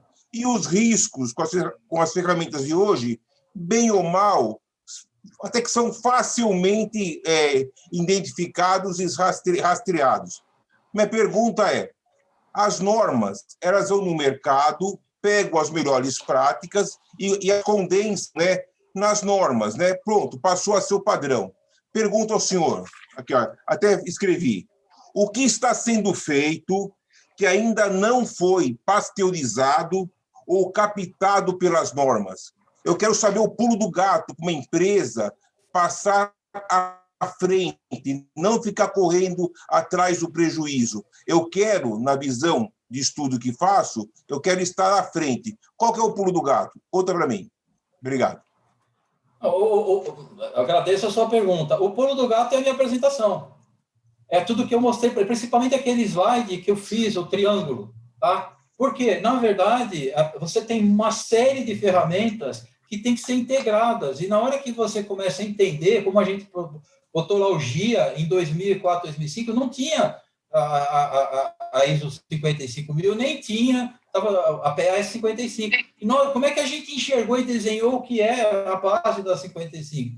Foi estudando e vendo como as coisas se interrelacionam. O que eu provei para vocês talvez precisasse de mais tempo para a gente amadurecer, porque é muita informação de uma vez só, mas eu provei para vocês que gestão de qualidade, gestão da confiabilidade, gestão de risco é a mesma coisa, e o custo, quando eu uso tudo isso em termos de consequência de potenciais de perda e levo para a base monetária, eu consigo quantificar isso do ponto de vista financeiro e consigo tomar decisões, porque é uma questão de relação custo-benefício. Você falou que já tem todas as suas ferramentas, você tem todos isso mapeados. Eu pergunto para você, está bem claro o potencial de perda que você tem? Quando você tem frequência, a tua frequência é aquela qualitativa, é muito provável, pouco provável, isso daí te dá que nível de precisão para dizer é aceitável. Eu vi um exemplo que está matando todo mundo agora de Black Swing, né? O pato, o ganso preto, né? O cisne preto. O que é isso? Uma frequência, são eventos com uma frequência baixa, mas com uma consequência catastrófica. Então, quando você fala, eu aceito uma falha em 10 anos, eu aceito uma falha dessa em 50 anos. Nós estamos aceitando agora, que ocorre a cada 100 anos. Qual é a falha que nós estamos pagando hoje? Uma pandemia, querido. Não é a primeira vez que acontece isso, ela acontece a cada 100 anos. Se você for fazer um levantamento histórico, é meio que determinístico isso. Então, se você quer andar para frente e não ficar olhando para o retrovisor, aí eu vou entrar numa briga, né, no mercado. O pessoal que faz confiabilidade quantitativa, ele fala que ele está prevendo o futuro. Tudo bem, é isso que a gente quer. Mas ele prevê o futuro depois que ele criou um modelo baseado no passado. Então, você fica olhando para o retrovisor para tentar descobrir um comportamento para poder projetar lá para frente e agir antes. Só que é o seguinte, nós vivemos, o Monteiro pode explicar isso melhor, nós vivemos numa realidade VUCA. Essa realidade VUCA significa que o que eu estou pegando do passado, criando um modelo e acreditando que ele vai me levar para o futuro, pode estar totalmente errado daqui 2, 3 anos, 4 anos. Então, assim, você precisa, voltando ainda para completar a sua pergunta, nessa tua análise de risco que você tem hoje, você tem bem claro, além das perdas e das frequências, das probabilidades, você tem bem claro quais são as barreiras, você sabe quais que são preventivas ou mitigatórias, você sabe a saúde, você conhece em tempo praticamente real, se você está coberto ou se você não está coberto, se a tua barreira é eficaz e se ela está ativa. Se você não conhece isso, desculpa, meu querido, você não está fazendo gestão de risco. Você está navegando no escuro. Não sei se eu consegui responder, Mário, mas a gente pode... Fico à disposição, já falei para o Monteiro, fico à disposição aí, no particular, depois, estamos à disposição para ajudar, né? Porque o que eu estou fazendo aqui é aquilo que eu falei para você, para liderar, o cara tem que acreditar. Tudo que eu falei aqui, eu acredito e juro de pé junto, até que me prove o contrário. Se eu não acredito, eu não consigo passar a informação. Eu sou apaixonado, isso me dá motivação. Quando você está apaixonado, todo mundo aqui já ficou apaixonado, né, por alguém ou por alguma coisa. Você não tem tempo ruim, você está motivado, você trabalha 20 horas por dia, você não reclama, está tudo legal, cara. Entendeu? E o último, você tem que ter disciplina. Tem uma coisa que eu não falei, né? É o Dharma. O meu amigo Monteiro sabe o que é isso, Dharma. Quem não sabe o que é Dharma, vai assistir, vai ler o livro 7 Leis Espirituais do Sucesso, vai ver o filminho lá do Deepak Chopra. O Dharma é a sua razão de existência, cara. Da mesma forma que você tem uma razão de existência para comprar um ativo, é a tua razão de existência, o que te motiva na vida, qual que é a tua missão. E aí você tem que dar o exemplo, cara. Trabalhar no que você acredita e puxar a galera. Não vale fazer assim, faço o que eu mando. Você respondeu. Não vale, faço o que eu mando, não faço o que eu quero. Você respondeu sim, claramente. Muito obrigado. Muito gentil. Obrigado, Torrini. Mais alguém gostaria? Intenso a noite de hoje, meus senhores e minhas senhoras. Gente, desculpa, eu sempre trago muita informação e enche nem a cabeça, né? Eu queria falar aqui, para não perder a chance, né, Tico? Por favor. Meu nome é Luiz Paulo. Eu trabalho também com essa parte de gestão de ativos e confiabilidade há muitos anos, e a gente teve um projeto importante também numa empresa, na ex-empresa que eu trabalhei, de um sucesso bacana e na mesma direção que você fez, Turri. A diferença é que se a gente fala de metrô, e se a gente fala de Mercedes-Benz, se a gente fala de algumas empresas que são ícones, né? Ícones da manutenção desde praticamente da sua criação. Eu conheci o metrô em 1977. Eu fui numa visita de engenharia lá, e já era o top. Naquela época já era o top do top. E depois conheci também como prestando serviço lá pela ABB na época. Então, o metrô sempre foi um destaque, né? Principalmente em gestão e nessa parte de manutenção. Então, Marcelo, você teve assim, eu acho que, só tentando colocar aí como exemplo para todos, que, claro, todas as empresas estão em diversos níveis e muito diferentes. Não só nos níveis de... Muitas empresas hoje estão lá na corretiva ainda, Turrini, você sabe disso, né? Estão lá ainda no quebra-conserta do século, da década de 50. Muitas. Eu conheci diversas empresas, e conheço ainda.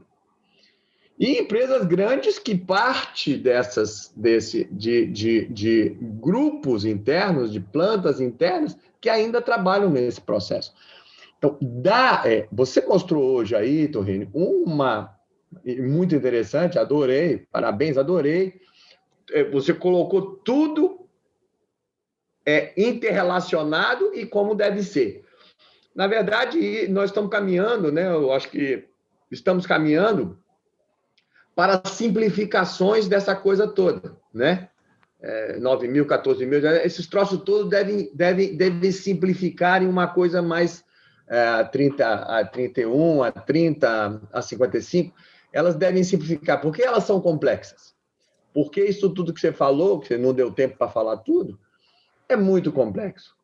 E isso é uma coisa que quase todos têm que entender, que o processo de manutenção, o processo que está no âmago do ativo, estou falando manutenção, lá naquele pequenininho, que está no âmago da gestão de ativo como um todo, para ele fazer isso tudo que você falou, ele é extremamente complexo. Não é qualquer um que faz, não é qualquer processo não é qualquer empresa que vai conseguir dar esse passo rápido. Não é fácil, é muito difícil, né? Pelas pessoas, pelos processos, Então, parabéns pela essa aula, né? Muito interessante. Acho que devia ter que dividir em 3, talvez, né? Esse tudo que você falou. Mas, mais ou menos, nós fomos nessa mesma direção lá, quando eu trabalhava na Vale. Basicamente, a mesma direção, o mesmo caminho, as mesmas integrações. Então, pelo que a gente está vendo, as empresas e os processos estão sendo elaborados dessa forma, viu, Mário Manzini? O tiro aquela coisa, né? O pulo do gato não é fácil. Primeiro, o gato tem que ser bom para dar um pulo e não cair, porque às vezes você perde, porque às vezes se você muda a gestão e entra um novo gestor que não coaduna com nada disso, ele simplesmente bota de lado e volta para o processinho normal. Então, esse processo todo enorme, maravilhoso, complexo, ele tem que ser estruturado com a questão da gestão da liderança, que o Tico conhece bem, movimentar a cabeça das lideranças, movimentar os processos internos da empresa.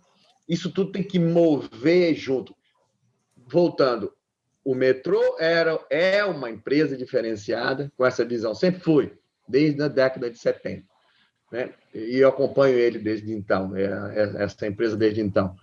e outras empresas mais, que são poucas, você conta no dedo, assim, quais são os que têm essa possibilidade de fazer isso aí, dar ao Marcelo essa oportunidade fantástica de moldar isso tudo dentro de uma empresa. Parabéns aí, muito bom. Obrigado pela reflexão, Tico. Queria só dar uma complementada aí do que o Rangel falou. Sim, mas tem mais pergunta aqui. O Turrini, por favor, uma breve complementada, porque tem mais pergunta para você. O que eu quero dizer assim, o tempo de Alipert, que foram praticamente 10 anos, eu tinha uma outra cultura, e foi um grande esforço, uma grande energia para tentar mudar essa cultura, né, que é o que você está retratando da realidade da maior parte das empresas, para a cultura correta. Agora, quanto à questão de complexidade, Rangel, eu vou usar uma frase que é atribuída ao Einstein. Quando você tem algo complexo e você não consegue explicar de forma simples e clara, é porque você não conhece o processo. Então, eu sei que para quem está ouvindo isso a primeira vez, você jogou, né, no ventilador, cara, é muita coisa. Mas é uma sequência do desenvolvimento natural de todas as empresas. Todo mundo começou lá na década de 50 com qualidade, todo mundo correu atrás de ISO 9000. Se o cara fez isso, eu estou mostrando que aquilo é base da gestão de ativos, é base da confiabilidade, é base da gestão de risco. Porque veio de lá, um histograma gerou um modelo matemático de confiabilidade. Então, tem um caminho das pedras. Aí você falou, mas é um puta caminho. Tá, mas não tem atalho, bicho.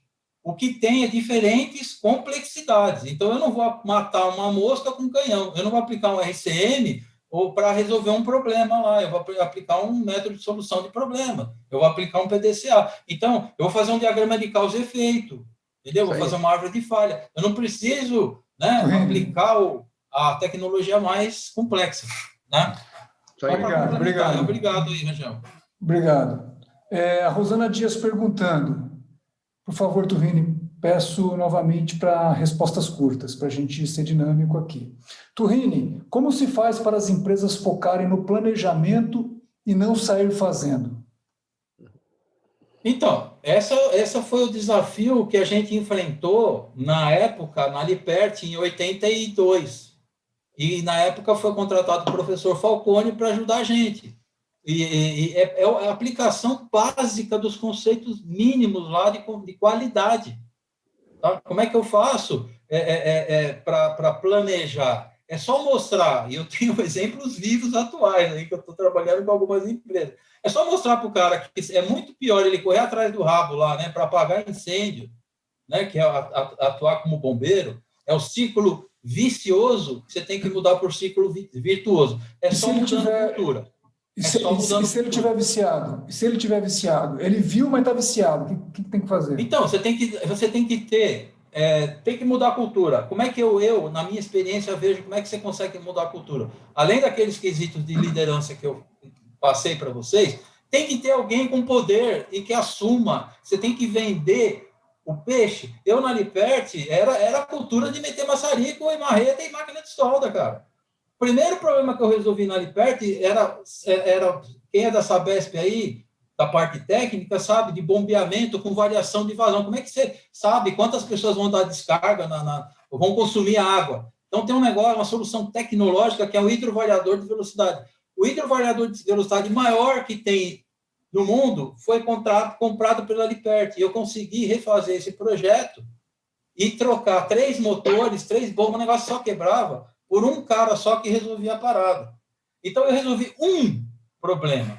E o diretor e o presidente da Alipert deram a grana para mim, eles acreditaram, mas assim, né, com a faca no meu pescoço. Se der errado, você está ferrado. Né? É sempre assim, o cara que acredita no taco dele ele sempre vai estar na corda bamba. Porque se der errado, vai aparecer um monte de gente para te culpar. Na hora que isso resolveu, eu fui para o segundo problema, que foi ar comprimido. Depois do segundo problema, sabe o que acontecia? Essa é a vivência minha. O diretor e o presidente chamavam na sala dele e falavam, e aí, Marcelão, o que você vai resolver agora para nós aqui? Vê aí o que você quer resolver, vê quanto vai custar, que a gente vai chamar o diretor financeiro, que era o irmão, era uma empresa familiar, né? Empresa de 3 mil funcionários, mas era familiar. Aí a gente vai dar a grana para você, porque ele acreditava em mim. Ou seja, mostrava o resultado. A liderança dá um reforço positivo para quem está fazendo diferente. Em vez de você olhar para o bombeiro e bater palmas, você olha para o cara do PDCA lá da Liperti, bate palma e chama ele para resolver problema. Aí você tem que transformar o círculo. Em vez de você imitar o bombeiro, você imita o cara do PDCA. É isso aí. Um ciclo é o círculo vicioso, que é o que você falou aí, que é o herói. O outro é o círculo vicioso. Como é que eu faço a mudança? Choque. Se não tiver um choque, se não tiver um caso, e você prova que é melhor fazer do outro jeito, e alguém e mostra isso para quem tem que ver e tem o poder, accountability. O cara que tem o poder da grana e decisão, ele vai ser o seu sponsor. E você conquista ele uma vez, você conquista duas, daqui a pouco você conquistou, você começa a criar a massa crítica para reverter um ciclo no outro. Não é fácil. É um trabalho de sacerdócio. Muito bom, muito bom. Deixa eu ver aqui mais uma pergunta. Tem pergunta aqui perguntando se você vai poder compartilhar essa apresentação, Turrini. Então, a apresentação são slides que fazem parte dos meus treinamentos. Então, eu lamento, assim, eu não posso, se você tem algum assunto específico, ou eu posso até tentar te ajudar, te dar algum material, mas isso são materiais, tirando aquela apresentação que era do metrô no SIC, né? Aquilo lá é público, eu posso mandar, ela tem toda essa explicação, né, do GIA, tudo aquilo lá, isso eu posso compartilhar porque é público, né? Se você tiver alguma coisa pública que possa compartilhar, você depois compartilha o link comigo e eu mando para todo mundo. Eu vou compartilhar duas coisas com vocês. Aquele relatório do resultado do SM, que ele conta no metrô como é que foi aplicado. Eu vou compartilhar a minha apresentação no SIC, que foi na Brahman e foi no SIC 2012, que conta essa história da confiabilidade desde a qualidade. Alguns slides, lá o GIA, estão lá nessa apresentação. Tá? E como o Turrini falou que a apresentação dele é o pulo do gato, então vocês vão ter que esperar rapidamente eu editar, publicar e ficar vendo 2, 3, 4, 10 vezes aqui o material. Mas é bom agora, também. Gente, eu estou à disposição, tá? Lógico, agora eu sou um consultor, mas eu não sou mercenário, eu estou preocupado, eu acredito e sou apaixonado pelo que eu faço. Eu vendo confiabilidade, eu vou morrer falando em confiabilidade. Entendeu? Então, assim, eu estou aqui, só de ajuda, independente até de ter um vínculo comercial, ver com o Monteiro aí uma forma, a gente entra em contato, tenta ajudar, independente da questão comercial, tá? Não, você passou o seu contato lá no último slide, as pessoas entram em contato, se quiser que eu faça a ponte com você, é só me pedirem, sem problema algum. Mas o Turrini é sempre solícito aí nas questões. Doutor Marcelo, olha só, hein? Sua apresentação. Doutor Marcelo, como identificar as falhas de uma empresa como o metrô que não pode apresentar as falhas? Essa é uma primeira pergunta. Emendando e não ficar sem dados ou informações? Então, muito rápido, Turrini, por favor. Bom, gente, eu falei para vocês que não existe falha zero. Isso eu tive que falar para a chefia minha lá no metrô, né? Eles queriam falha zero e queriam economia. Não existe falha zero, tá? O que existe, por isso que existe o RCM. Qual a filosofia? Então, eu recomendo você estudar RCM. O RCM, ele garante a manutenção das funções críticas. Ele foi criado para avião. Então, o avião vai falhar? Vai ter um monte de falha no avião. Ele só não pode cair. O trem é a mesma coisa. Fazendo analogia do trem com o avião, se um avião cair, morre 270 pessoas, potencial de risco aí. Se um trem cada carro do metrô, antes da pandemia, né, no horário de pico, transportava 380 passageiros. Um trem inteiro tem 2.000 pessoas lá dentro. Imagina, essa é a segunda motivação da gestão de risco, né, para o metrô. Imagina um trem desse bater e matar 2.000 pessoas. Então, você tem um potencial. Então, ele pode falhar? Pode. Vai falhar? Vai ter atraso. O pessoal queria que funcionasse o tempo todo sem falha. Não, vai falhar. O que ele não pode é falhar. E por que ele falha e para? Porque a concepção de projeto dele é de falha segura. Falha segura que na maioria das empresas não tem. Falha segura é o seguinte, falhou, ele tem que ir para uma condição segura. No caso do trem, não vai bater no outro. Tá? Então, você tem dois conceitos, sistema, falha segura, e componente, falha segura. Componente, falha segura é aquele cara, e quando ele falha, ele levanta a mão, olha, estou em falha, hein? Eu sou um dispositivo de proteção, mas não conta comigo, porque se você precisar dele, eu não vou proteger a função e você vai ficar na mão. É falha múltipla. Então, dados, aí, só para concluir, parte de dados. Dados você precisa, se você quer ter um modelo, tá? E para fazer previsibilidade, desde que o seu contexto, onde você está operando, ele não mude radicalmente, senão você perde esse modelo, né? Se você alterar. Mas, se eu aplico o RCM dentro do conceito do RCM tradicional, eu não vou estar olhando, não vou precisar de dados do passado. Eu uso a experiência das pessoas e uma análise lógica. Tem um diagrama de decisão lá para você tomar. E essa análise lógica consegue, mesmo eu não tendo, entre aspas, um modelo matemático, consegue me levar a soluções, a estratégias muito efetivas. Foi o que aconteceu no passado, com o Nolan Heap lá, e quando foi desenvolvido, né, a metodologia do RCM. Outra pergunta. Se alguém quiser fazer pergunta direta, por favor, abra o microfone e me pergunta, que eu estou aproveitando para fazer as perguntas que estão aqui no chat, tá? Ao definir o SAMP é Estratégia de Gestão de Ativos, é simples estabelecer, quem está perguntando isso é o Daniel Sartori, e ele diz que é simples estabelecer a meta de disponibilidade e a meta de custo.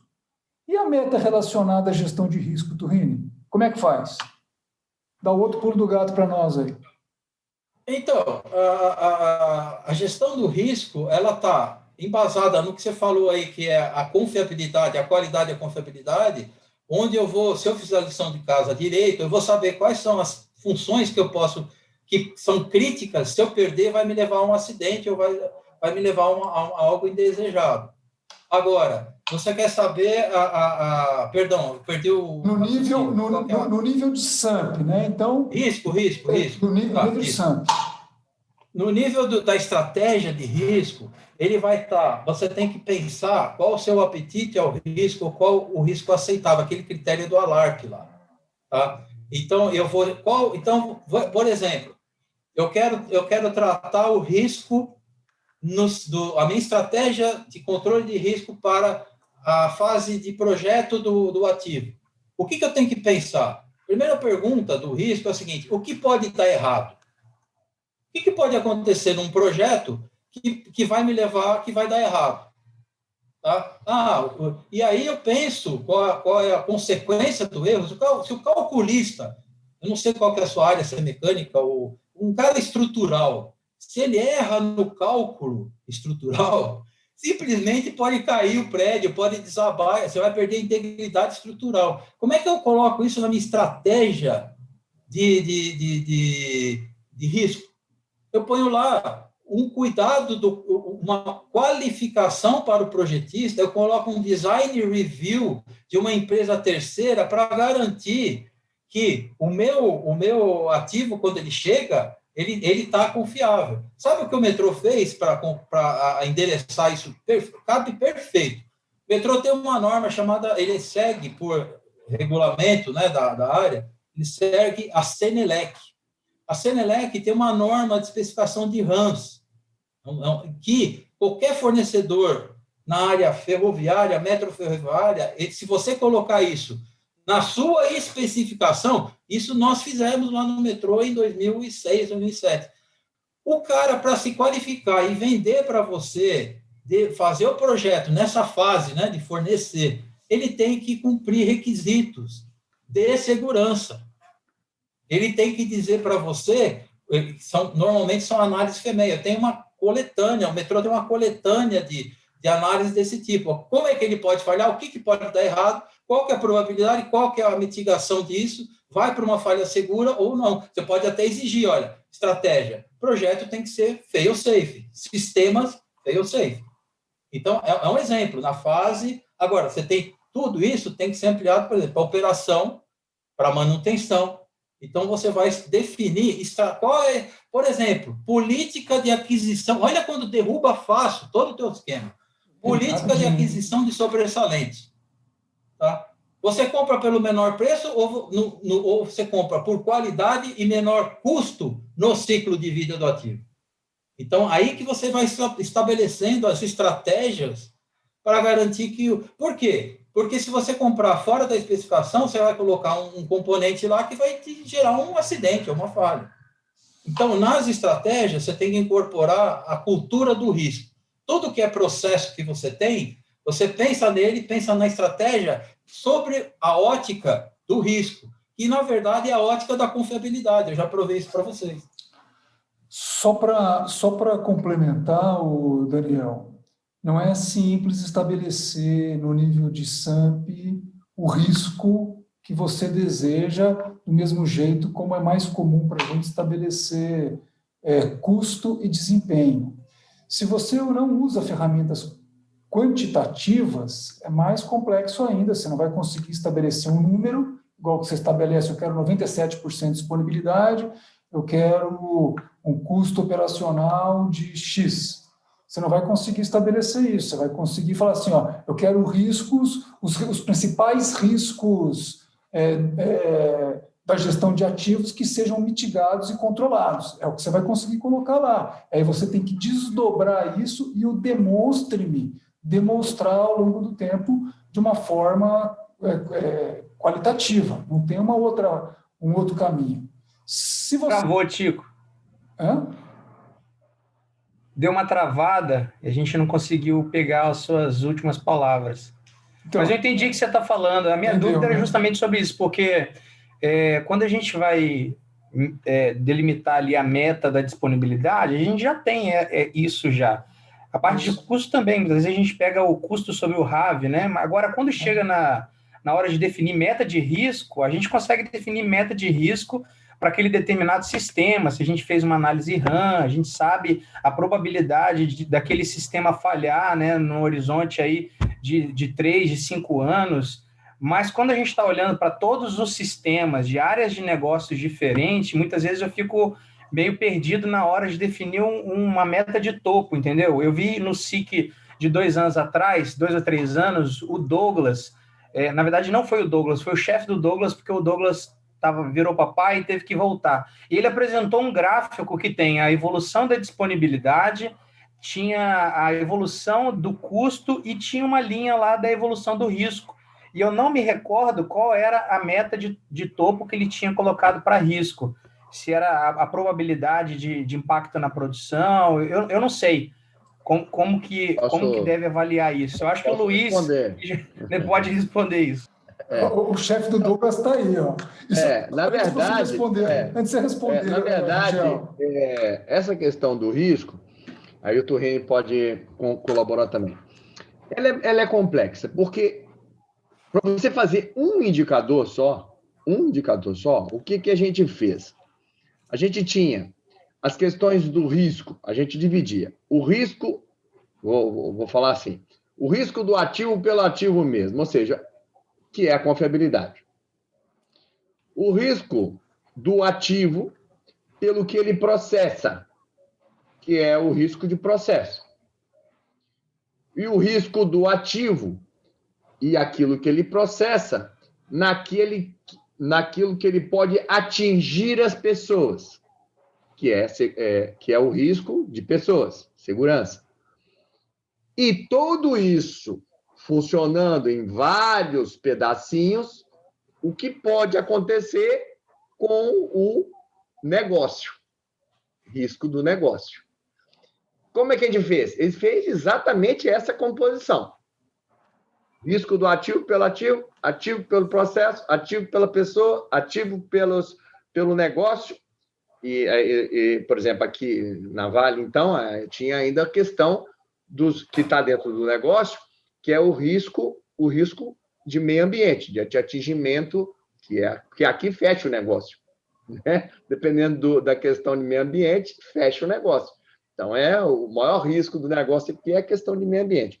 Então, o que nós fizemos? Nós fizemos uma composição, né, com determinados níveis de peso, que chegamos naquele gráfico que a gente baixou lá de 70 e poucos por cento para 14%. Ah, legal, entendeu? Legal. Agora, isso é uma formação. Pode ser que Marcelo Turni até saiba de uma coisa mais normatizada. Eu não conheço.